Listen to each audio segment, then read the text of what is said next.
Happy 2022 and welcome to our first webinar of the year. My name is Miranda and I'm the Regional CEO of the IAB Southeast Asia and India. Today's session is hosted by our Regional Data and Attribution Council. They're one of the 5 specialist councils we have alongside programmatic, CTV and streaming, commerce and regional identity. Meeting monthly, our councils bring together experts from our members across the region to discuss, debate and demystify issues and opportunities that are facing our industry. Each of our councils is divided into subgroups who focus on a topic that interests them.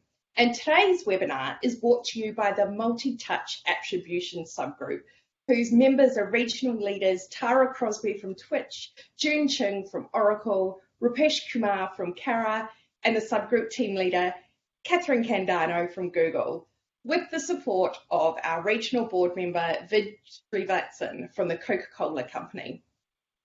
Over the past year, they've been working on a number of resources, including an editorial series, which will be published soon on this topic. So make sure you follow our LinkedIn page and sign up for our regular EDMs on our website so you don't miss receiving them. But getting back to today's webinar, today's topic is data-informed multi-touch attribution strategies. It couldn't be more timely. We've seen the pandemic accelerate digitalisation, which has contributed to a wealth of consumer data being collected. First-party data, which is the data a company directly collects from their consumer and about their consumer, is the holy grail especially as we face a future without cookies. However, how can we make sure that it's being activated effectively? This is what we'll be discussing today, especially with such prestigious brands such as DBS and Johnson & Johnson, who are actually from different ends of the scale. We have one who's very, very performance-based, one very, very brand-based. So what we want to do is talk to them more about how they've enabled all of this consumer data to unify all the different touch points and develop attribution strategies. But enough from me. I'll now hand over to our multi-touch attribution subgroup team leader, Catherine Candano, to introduce our speakers and moderate today's session. Thank you so much, Miranda. I'm very excited to be here because I get to bring the best of conversations that I've been having and our subgroup have been having to the broader industry at large. And by having this at the start of the year, when else will you start to do your New Year's resolutions to get more data driven than now? So today we're bringing panelists from diverse sectors, as Miranda has shared. They are from banking and fast mover consuming packaged goods. And what's interesting is that they have, I would say, very rich experiences, but also very meaningful hindsight that we want to surface for you today. The first panelist that we'd love to introduce in conversation with you is Krishna Kota from DBS Bank. He's the Regional Head, Retail and Treasures Marketing, Consumer Banking. A little bit about Krishna. He is an integrated marketing professional and an ardent digital marketing enthusiast with over 18 years of experience in advertising and banking industry, including stints with very meaningful industry players such as Barclays, HSBC, and now with DBS Bank. He believes in purpose-driven storytelling and is a champion of full funnel marketing with over 35 regional and global brands awards to his credit across different product and brand campaigns. I believe that he has a lot of stories under his belt, including the biggest ones around how did DBS launch its digibank and how do they position how banking is frictionless with digital through their Live More Bankless campaign. Currently, he leads the brand and performance measuring initiatives, which is the scale of different types of full funnel marketing in the retail treasures proposition. Now, on a personal note, you will notice throughout this conversation that Krishna is a very positive and optimistic person. very creative, and having also a very clear mind towards outcomes. He always has this way of looking back and bringing us to the future, understanding the big picture, and then asking us to work backwards together as a team. I did ask him for a fun fact, and he said, if you asked me to sing, he said, it will be at your own risk. So karaoke and Krishna, let's keep that for another time. Now, I want to bring onto stage our other panelist joining our conversation with you today, Enshe Manto. He's from Johnson & Johnson and is the APAC CxO Director of Data-Driven Marketing and Ecommerce Acceleration. Now, Enshe is a digital marketer, but has a really strong passion point for data science and a track record for brand building in this age of digital disruption. Her focus has always been on digital transformation and helping organizations navigate through this tech-centric marketing world into systematic organizational change, and gets really excited about delivering capabilities that enable this marketing maturity, particularly in digital. I love how she talks a little bit about her journey as being a full circle. In fact, her 13 years in fast-moving consumer goods have gone from brand management in Unilever to digital creative with network agencies like DDB, and now data-driven media and e-commerce at Johnson & Johnson. We have with us this range of experiences, but most importantly is also the lived experience of getting hands dirty. And in fact, Enshe's customers and team members would know she's the one who rolls up her sleeves, jumps into the fray, and when the work is done, she's the first one to be willing to do that victory dance in social media when it's all done. So to kick us off in our conversation, I would love to ask, how did your journey to developing a data-informed attribution strategy begin? And maybe we can start off with Krishna. I'm very curious if you'd be willing to share a little bit and peel back the curtain on your starting point for you. Thank you, Kathy, for such wonderful and kind words. Thanks for the introduction. Really a pleasure to be here. Look forward to our conversation. And on that note, I do keep mentioning this to some of my colleagues, right? So especially people who joined the workforce in early 2000, 2003, 2004. We are this privileged lot who have grown with the digital transformation over the years, right? There was a time I still remember in 2007 when we were putting together some campaign for Barclays Bank, if I am not wrong. And we were building this capability of designing a lead form online with the capability that as soon as you input some of your detail, there is a real-time SMS that goes to you with a code, which you need to input it back in the form to get verified, right? I mean, such a wow experience at that time. And from there to where we are now, I think it's a mind-blowing journey.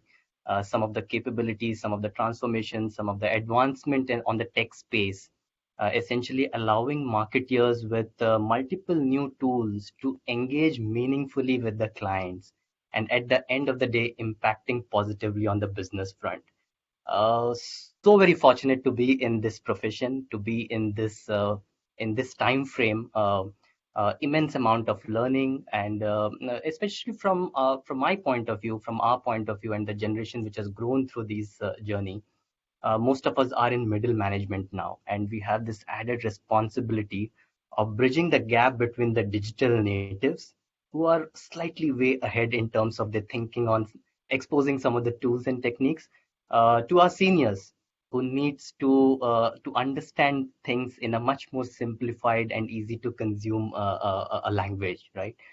So we are those gatekeepers, we are those enablers, and I think that responsibility adds much additional pressure on us to deliver well. But no complaints. I think with some really forward-thinking organization, especially like DBS, where we are at the forefront of a digital transformation journey. Not just because of the pandemic or during the pandemic, but this narrative for us internally started way back in 2014, 2015, when the agenda was set by this forward-thinking leadership team which believe that the next wave will be digital.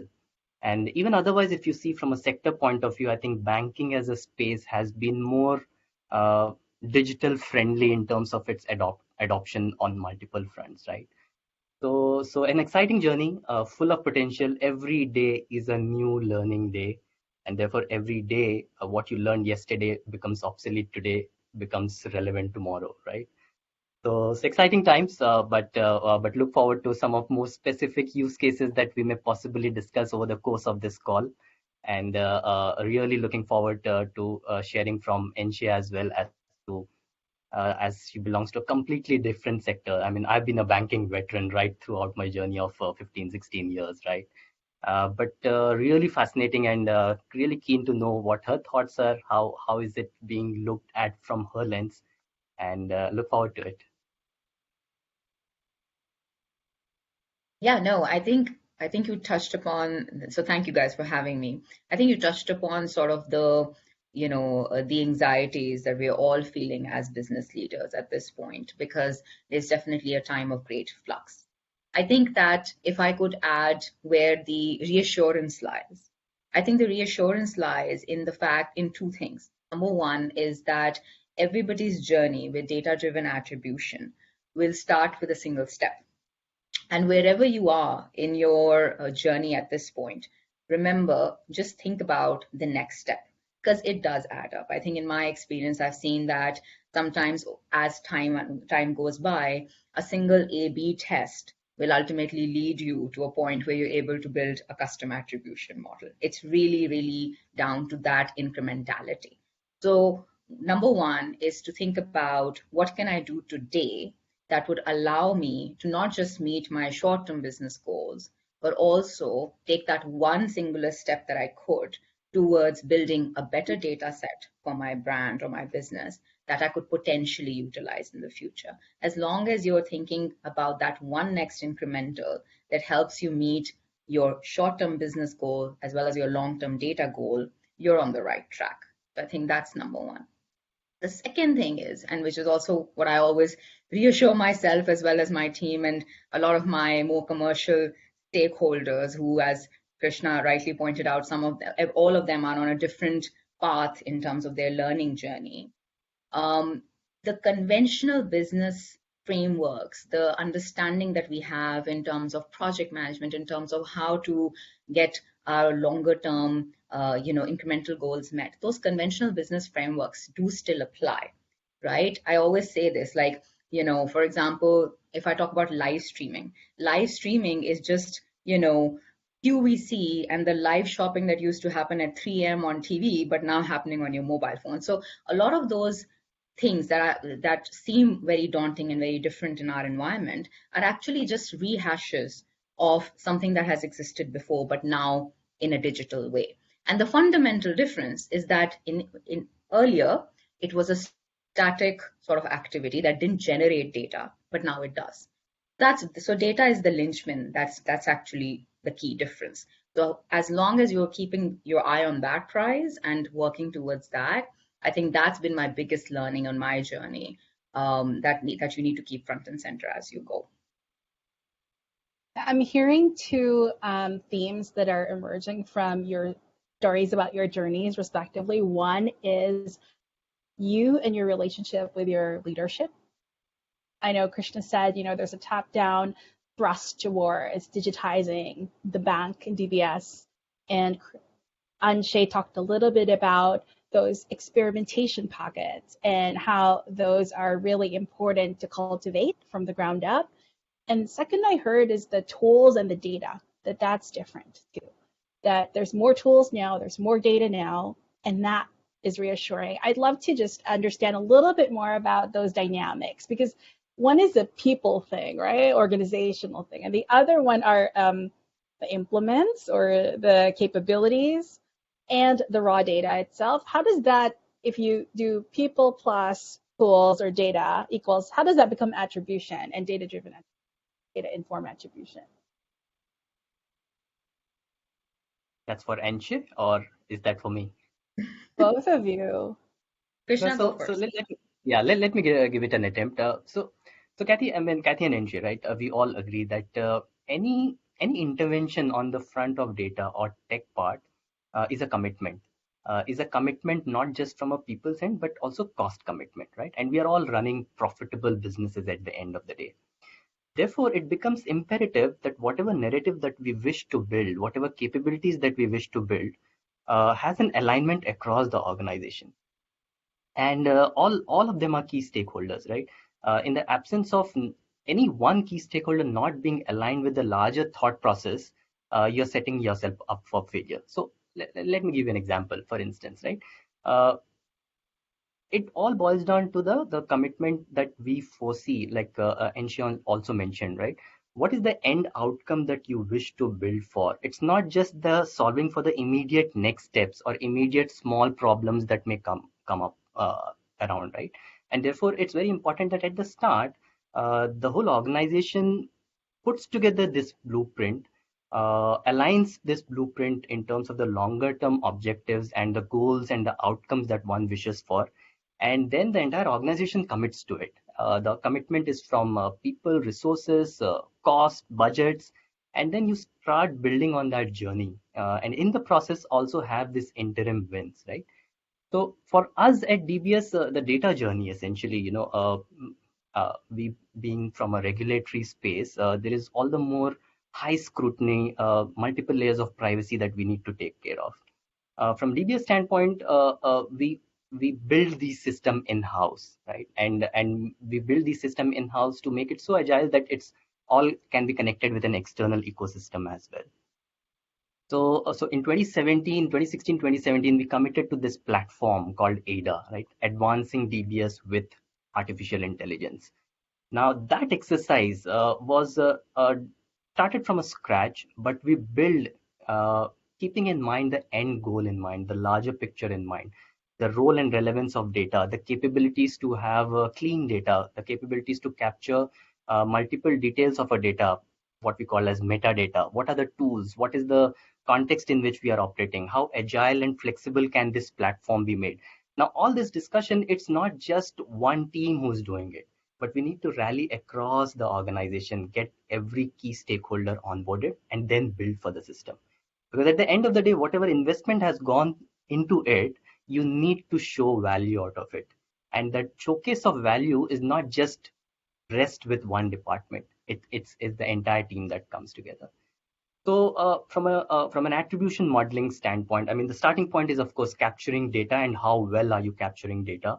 How well are you defining that data and storing that data and making the data accessible to the relevant teams at given point in time? So you build those capabilities.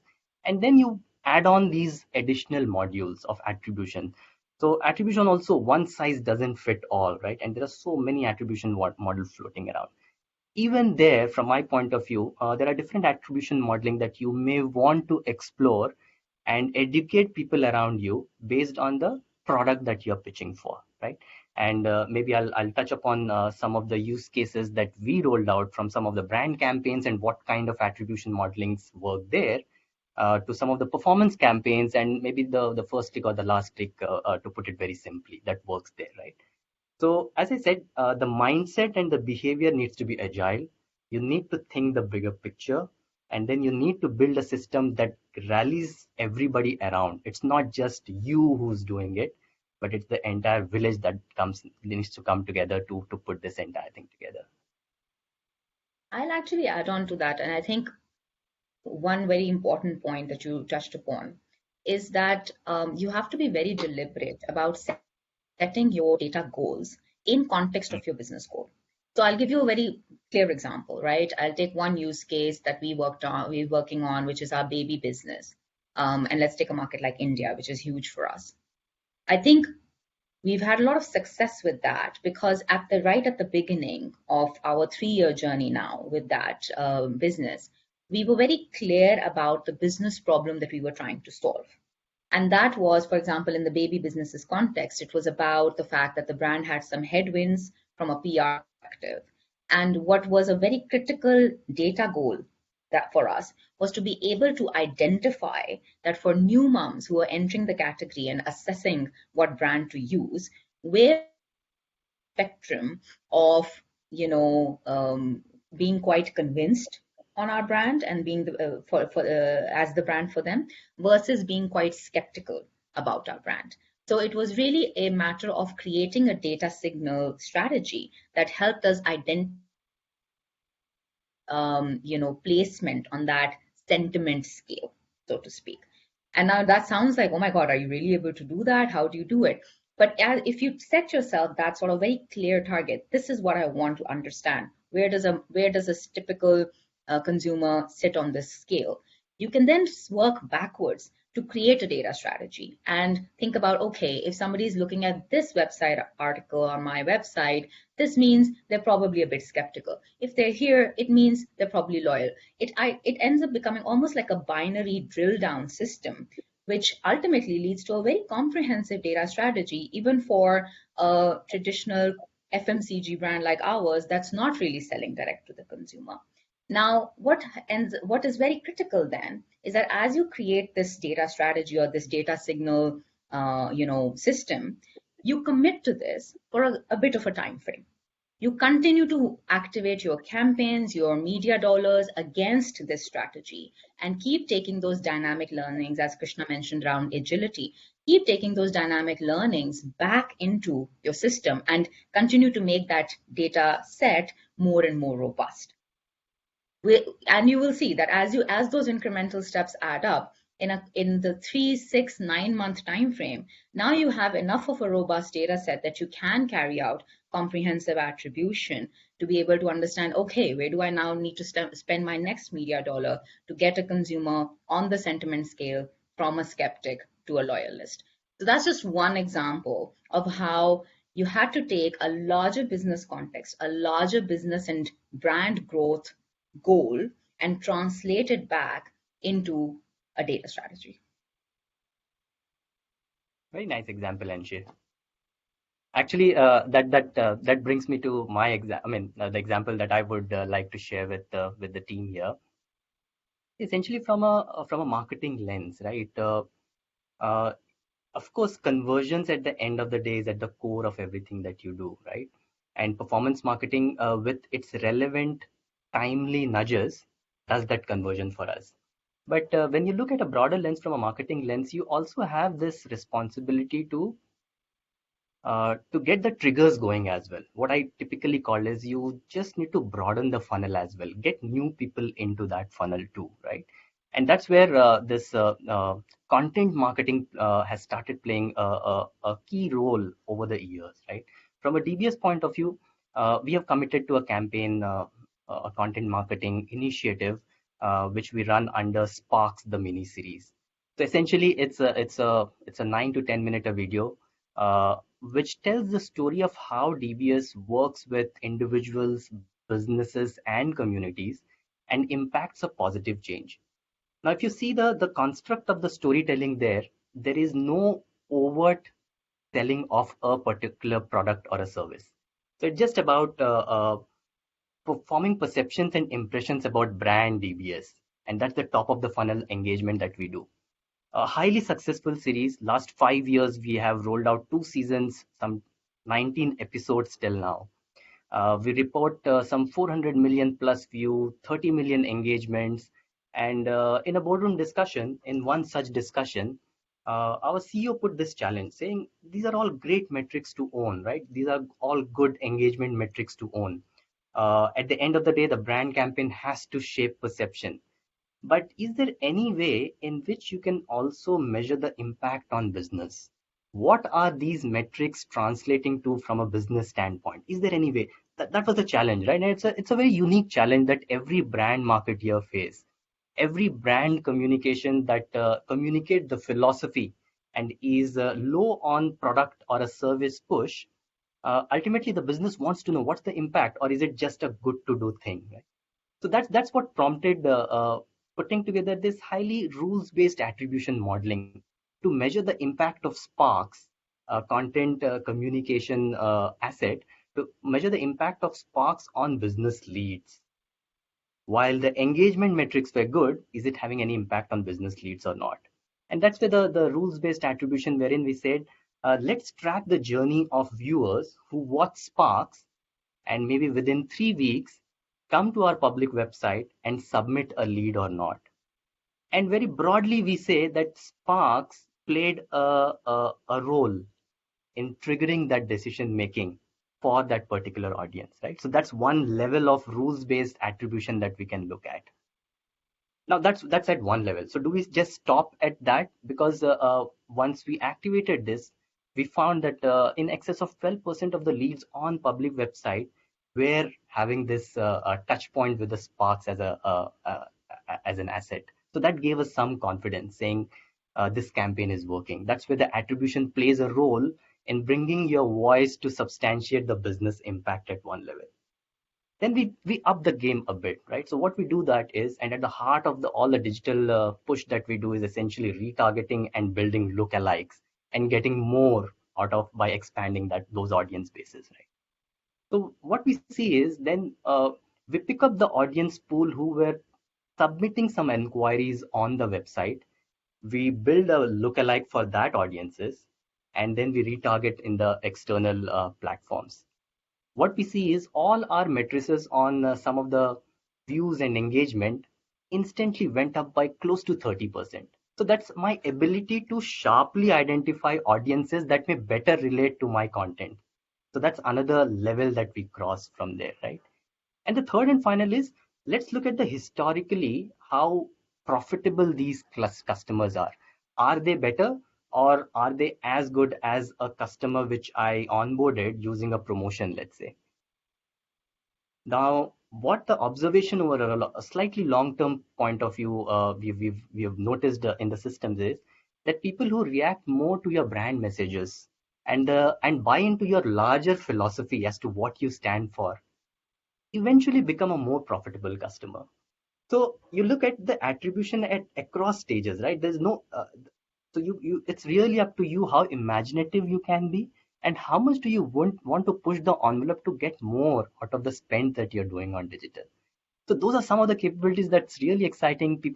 And then what happens is you got a voice, right? Because you showcased a value, you lend this meaningful discussions, especially in the business circle. So that's how I think that's the strength of marketing that we can build on, given the digital capabilities that we have. We really are the business owners now. Yeah.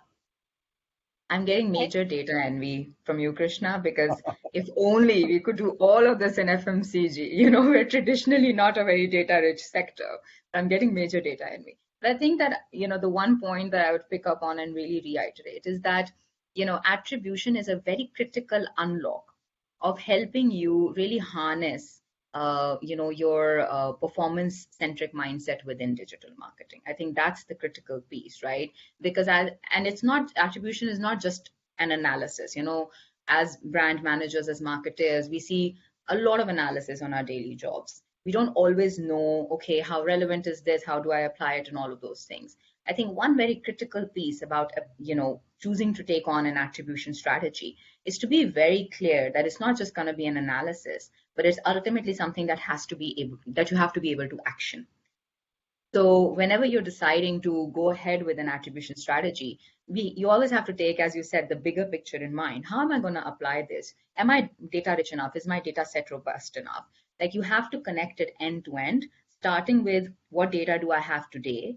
What data can I build in the next 3, 6, 9 months? Can attribution actually help me harness the power of that data? And whatever attribution throws up, am I ready from a people and a process perspective to then be able to apply that and get those actionable, work streams going to benefit the business? I think that end-to-end mindset is extremely important in that place as well. I mean, couldn't agree more again, right? So sorry, Kathy, just a quick one. As a behavior and as a thought process, I think that's one thing that we are fortunate at DBS. Everybody starts with outcomes. So what is the outcome that we wish to drive? And having clarity and alignment on the outcome and then working backwards from there. In fact, there is this very unique framework we have, right? Data-driven operating model. So you arrive at the outcomes collectively and then backtrack in terms of what is the rituals and behaviors that you need to inculcate and the various other input parameters that you need to work on to achieve that outcome. So I think that thinking is what Enshe mentions, and it's really useful, helpful, and encourage everyone to adopt that mindset actually. What I Kathy, we're loved gonna let you from take this on now. We're just going to. no. What I From Kathy. Yeah. what I love hearing is actually two areas that sharpen the people, technology, data ingredient list. One is that it's a community. I remember Krishna saying it's a village, right? It's not an analyst sitting and data science person sitting in a little room crunching the statistics of your attribution model, right? It is actually a community agreeing and aligning that this is how we want to track the outcomes, and the outcomes need to be specific. And I loved Enshe's example and Krishna's example of different kinds of outcomes, right? Maybe one outcome is, maybe it's a binary. Are they closer or further away from the equity that we're trying to inspire as a brand and what we're communicating? Are they closer or farther from submitting a lead on the website? That's also a kind of binary. It could also be a scale, because they could also be calling up the phone to someone in, your actual branch. So there are many outcomes, but it takes a village, and it seems the alignment across that village is probably the most critical area, because they have to agree that's what they're all getting everyone to support from a marketing perspective. Now, I would love to throw in our journey in the past 2 years with the pandemic, and it's an austere time to be in business. Curious to know how, with all your journeys and experiences in your own organizations and your own careers, how has having attribution lens been able to help you navigate or be more resilient in this period where we live in? Because that's outside of our models, right? It's definitely something we all face, but it's definitely something we would not have expected and put into our statistics models to look at our attribution work.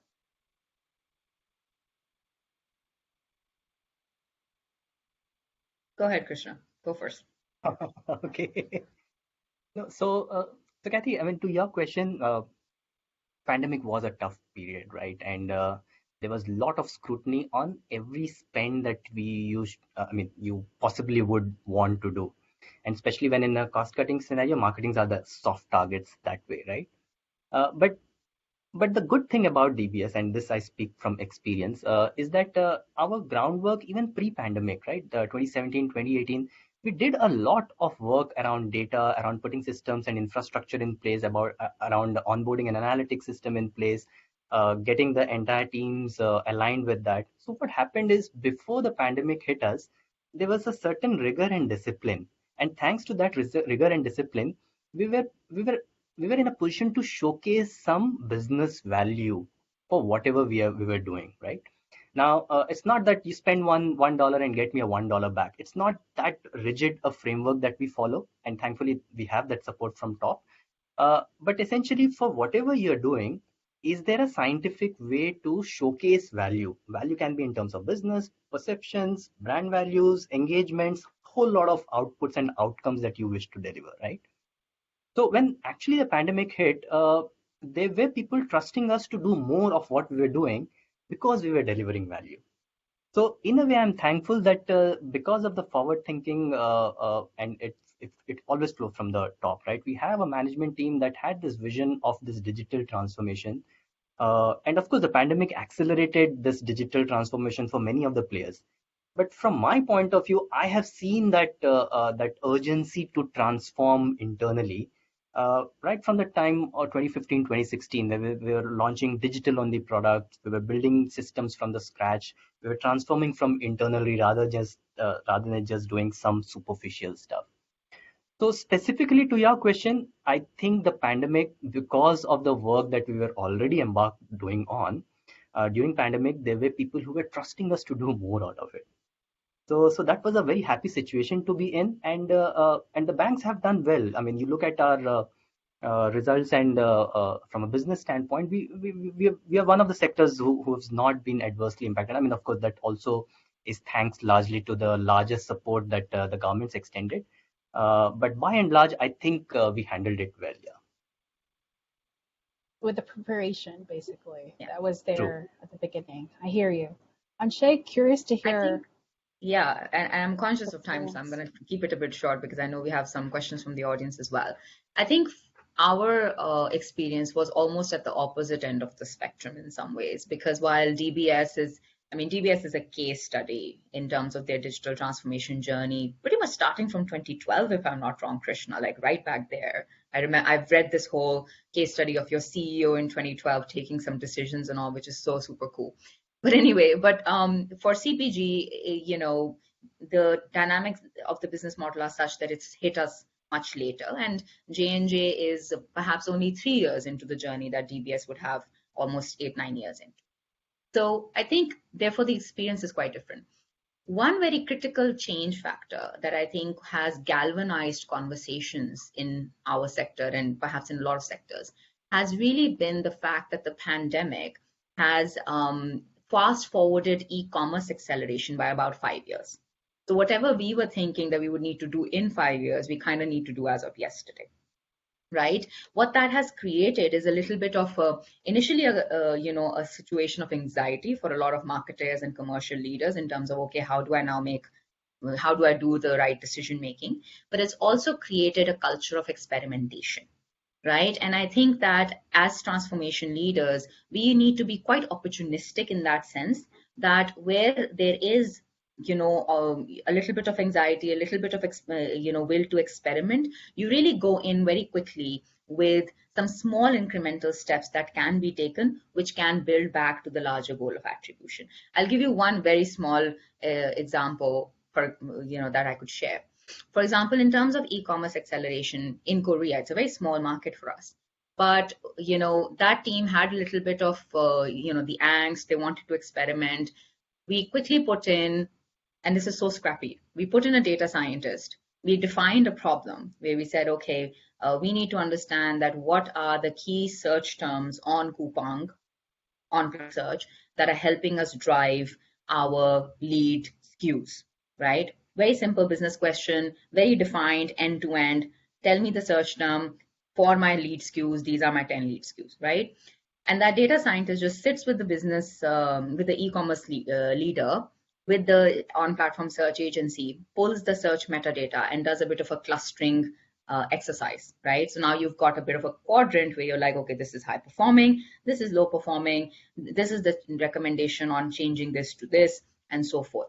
Now that seems like something that, that's pretty basic. Like that's just what we all do, right? Like how does that ultimately add up to attribution? But it does, because it is the first step that you've taken in a traditionally and of course in the wild west of e-commerce where we all don't know what to do, but it's the first step you've taken towards now building a robust data set. And as you continue to label that data and as you continue to optimize it in the next, I keep saying 3, 6, 9-month window, you're going to be able to be at a point where you can pool that data set with other performance marketing initiatives, as Krishna was mentioning, and now be able to run that attribution analysis and be able to understand, okay, where do I need to put my next marketing dollar, right? So it's one of those examples where I think pandemic has sort of accelerated the culture of experimentation, and we're starting small, but ultimately it can add up to pretty big goals being met.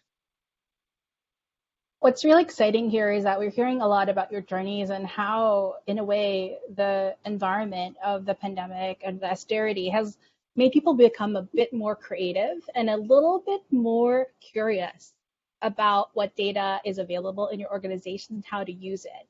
Now, I want to take it actually back into our conversation with a lot of people in the audience today, and let's think about where they're sitting.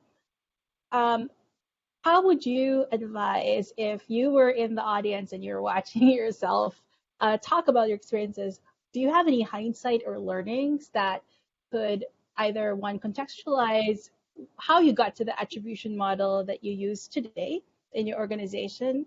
And were there any business leaders who were a little bit more strongly opinionated that data wasn't that critical in the journey, and do you have any advice about that? I think that's the key experience that a lot of people we hear are facing. And I'm just curious, how would you talk a bit about that advice? Oh, I can talk for days about this. Krishna, if you don't mind, I'm going to take this one because you're in a good place. You've got your CEO saying, "Hey, let's get this done," and I'm in a place where it's like always you're pushing a boulder up a hill, right? It's a totally different. It's a whole other challenge. Look, I think that as a transformation leader, there are a couple of things that are really important. Number one is that you have to do a lot of thinking work about defining for yourself what are the critical goals that the organization overall needs to meet. And you need to make sure that those goals, those digital transformation goals, are rooted in the business. Because I think it's almost like if you're in digital marketing today, you have to be a psychologist, you have to be everybody's best friend, you have to pretty much do a huge soft skills job for yourself as well as for the organization. I think a lot of organizations suffer from specific things, especially data poor sectors like FMCG. Some leaders can sort of really fall back on whatever they've known in the past, their opinions, whatever their gut feel is, they'll go with that. There is also a huge danger of groupthink in organizations, because a lot of times relying on, hey, this is known, this is how we do things, is a much easier way of getting stuff done, and like it makes your daily life a lot easier than not, right? So that challenger mindset can be quite difficult to cultivate, especially in organizations where the general workforce stays for a long time. There's not a lot of turnover, right? And that or attrition. So those are some factors that you have to deal with. I have found in my experience that what's really important is, number one, always make what you're saying very comfortable for a layman. The worst thing you can do is to use a lot of jargon, use a lot of big words, and make the other person uncomfortable. You don't want nobody wants to feel like they don't know what they're talking about, right? And you have to be very empathetic about that, because these are big, bad topics, right? Like it's the wild, wild west. You say data informed attribution, even I'm like, oh my God, like what, huh? Okay.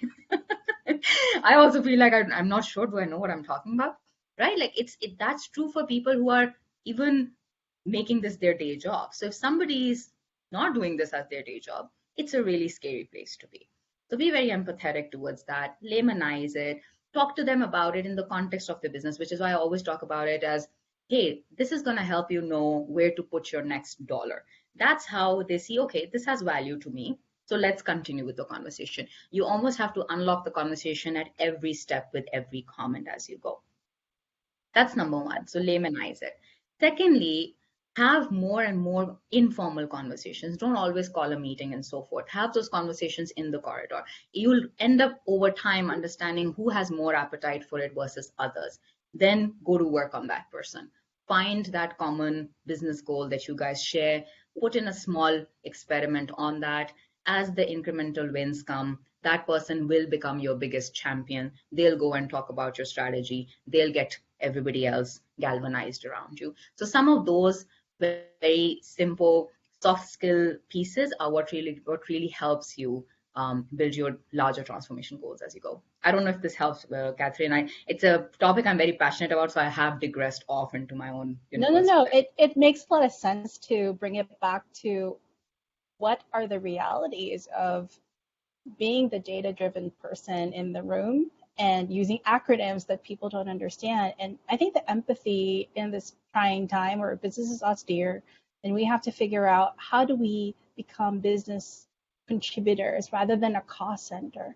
I think that's the conversation that we were hoping to achieve. And I just probably wanted to ask both of you if there's one word that you would love to leave everyone, Krishna and Enshe, as a parting concept. Is there any word that you'd like to leave them before we close our very interesting conversation and bring Miranda back on stage? Krishna, go. One word. I don't know that it's a word thing, but as a philosophy, I always encourage people to take a step back and look at the bigger picture. Because if you commit to the immediate task at hand, you will get lost. So take a step back, look at the bigger picture, and then add value to the entire thing that's given to you. So that's my advice to people. Yeah. My advice would be keep business goals front and center and always be obsessed with them. Never put the cart before the horse. Ultimately, it's about delivering your business in the best way possible. And all of these are just tools that are supposed to support you through it.